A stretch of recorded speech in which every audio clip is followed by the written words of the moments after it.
Assalamualaikum warahmatullahi wabarakatuh. Selamat pagi, siang, dan malam. Perkenalkan, kami dari kelompok 2 akan mempresentasikan pengembangan teknologi dari teknologi non-renewable dengan judul Development of Efficient Absorbent for CO2 Capture Process Based on AMP plus 1 MPZ. Kami dari kelompok 2 terdiri dari Adriel Ruben, Abraham Immanuel, Amar Valerianto, dan saya sendiri Akbar Fadilah. Jadi pertama-tama eh background dari perkembangan teknologi ini yaitu mengenai produksi karbon dioksida dunia. Untuk karbon dioksida sendiri eh, itu merupakan komponen mendirikan salah satu komponen yang mendirikan greenhouse gases dan berkontribusi sebanyak 76% secara total secara global. Dan 65%-nya itu dari fossil fuel dan juga industrial processes, yaitu dari power plant untuk pembangkit listrik dan juga proses industri manufaktur.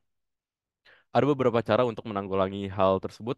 eh, di garis besar ada tiga sebenarnya, yaitu pertama untuk beralih ke sumber energi yang tidak intensif karbon seperti gas alam, tenaga nuklir, dan sumber energi terbarukan lainnya.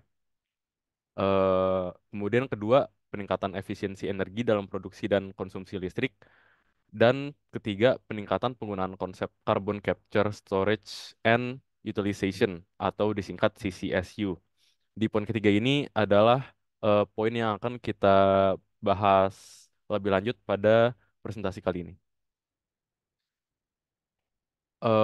Untuk konsep carbon capture, storage, and utilization sendiri, di presentasi ini kami akan eh, menitik beratkan pada proses post combustion CO2 capture. Untuk carbon capture, si- karbon dioksida diambil sebelum keluar stack power plant atau ada juga proses yang langsung dari udara lepas dengan proses chemical absorption process.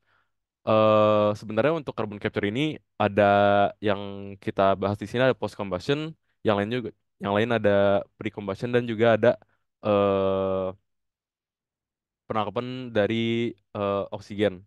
Kemudian juga tidak hanya ada chemical absorption process, tapi ada juga secara fisika. Untuk storage-nya, karbon dioksida disimpan pada formasi geologis bawah tanah atau onshore ataupun bawah laut atau disebut juga offshore. Hal ini dapat meningkatkan produksi gas bumi dan minyak dengan meningkatkan tekanannya.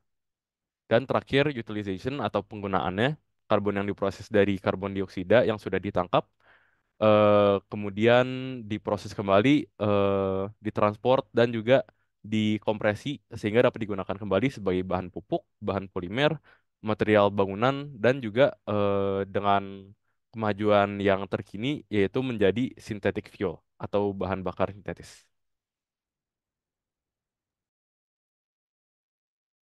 Selanjutnya mengenai material. Jika kita meninjau dari carbon capture dari chemical absorption process, selama ini yang telah diterapkan adalah penyerapan CO2 dari flue gas menggunakan senyawa amina berupa larutan untuk dapat melarikan karbon dioksida dari flue gas. Senyawa amina generasi pertama yang digunakan selama ini adalah monoethanolamin atau MEA. Namun terdapat beberapa kekurangan daripada senyawa MEA ini. Yang pertama adalah kemampuan untuk mengikat karbonnya yang masih relatif kecil. Kemudian ada dampak korosi yang ditimbulkan pada equipmentnya.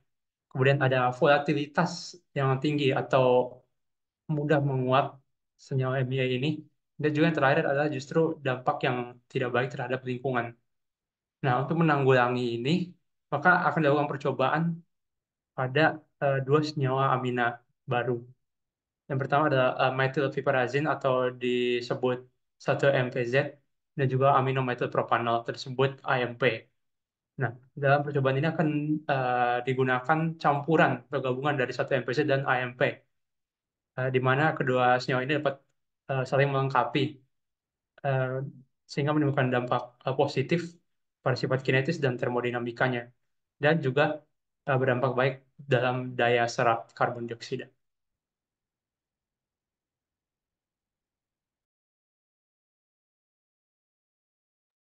Setelah membahas material dan konsep secara luas dari sisi US, kita akan mulai membahas metode eksperimen yang digunakan pada jurnal yang kami bahas pada presentasi kali ini.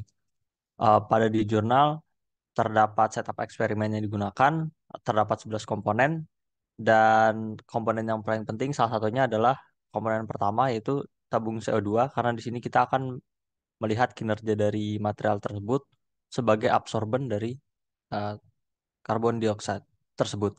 Tapi sebelum melakukan eksperimen, terdapat tiga parameter penting yang perlu diketahui. Pertama, kita penulis harus melakukan pengukuran terkait uh, massa jenis atau densitasnya, terus viskositas, lalu kelarutan dari karbon dioksida. Tujuannya adalah untuk mendapatkan akurasi dan presisi serta reproduktivitas hingga kemudahan untuk pemodelan simulasi untuk pengembangan dan penelitian ke depannya. Ini untuk komponennya, mulai alirannya mulai dari karbon dioksida masuk yang ada pada komponen pertama, lalu mulai masuk ke komponen kedua, dan nanti ujungnya tuh bakal masuk ke komponen tiga yang sudah terikat karbon dioksidanya dengan material yang sudah dijelaskan sebelumnya, yaitu material 1 MPZ dan EMP. Nanti dari situ bisa terlihat bagaimana kinerja material tersebut sebagai absorben dari karbon dioksida.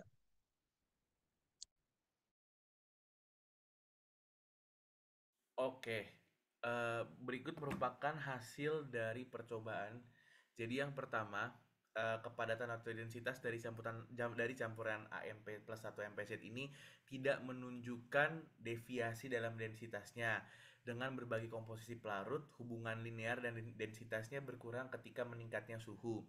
Kemudian dari sisi viskositasnya, yang dilakukan dengan pengukuran 303 hingga 305 Kelvin sebagai suhunya, dihasilkan di mana viskositas campuran pelarut ditemukan atau saling bersinggungan di antara 0,5 hingga 8 cp, dan di mana data kepadatan dan viskositas ini akan membantu dalam merancang peralatan pemilihan fluida absorben tersebut. Next. Oke, kemudian kepadatan pelarut yang dimuat CO2, di mana di sini menggunakan sampel 25% dari berat AMP ditambah 15% dari berat 1 MPZ, diamati bahwa kepadatan pelarut yang dimuat CO2 lebih tinggi daripada pelarut segar atau fresh solvent. Pemuatan CO2 dalam pelarut meningkat saat kepadatan meningkat, tetapi juga berkurang saat suhunya meningkat.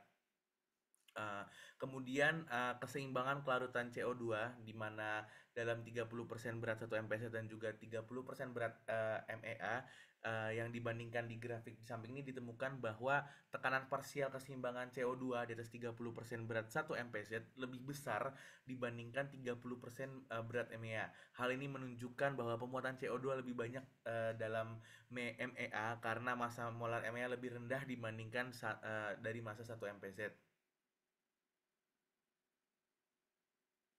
Dan kemudian tekanan parsial keseimbangan CO2 di atas larutan, dan di mana grafik di samping menunjukkan bahwa penentuan kapasitas siklik termodinamika pelarut pada kondisi operasi industri tipikal suhu absorpsi 40 derajat dan suhu regenerasi 20 derajat dalam operasi ayunan suhu. Dan grafik di samping di bawahnya itu menghasilkan perbandingan pemuatan CO2 dalam pelarut dengan standar 30% berat MEA berair, dan ditemukan bahwa campuran antara AMP dengan 1 MPZ memiliki lebih banyak pemuatan CO2 dibandingkan dengan MEA. Selanjutnya pelarut campuran AMP plus 1 MPZ juga memiliki banyak keunggulan dibandingkan dengan pelarut MEA dalam teknologi absorpsi dan desorpsi kimia. Next. Oke, kita sampai ke titik kesimpulan di mana ada 5 kesimpulan yang bisa kami ambil dari percobaan ini. Yang dimana yang pertama adalah teknologi absorpsi desorpsi pasca pembakaran dapat digunakan untuk menangkap CO2 dari aliran gas buang pembangkit listrik tenaga panas. Yang kedua, telah ditemukan pelarut campuran amina baru yang telah dianalisis sifat fisika dan kimianya serta kelarutan keseimbangan CO2-nya.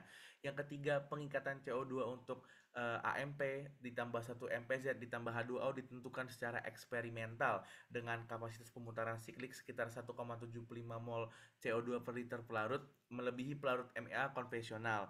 Dan kemudian kesimpulan keempat adalah AMP tambah 1 MPZ mampu menangkap CO2 tinggi karena strukturnya yang siklik dan keberadaan satu ikatan bebas. Dan yang terakhir, penggunaan campuran AMP plus 1 MPZ sebagai penyerap CO2 dapat membantu mengurangi tingkat emisi greenhouse gas dari pembangkit listrik dan proses industri. Sekian dari pembahasan kelompok kami. Apabila ada kesalahan data atau pemaparan teori, kami minta maaf. Terima kasih dan selamat malam.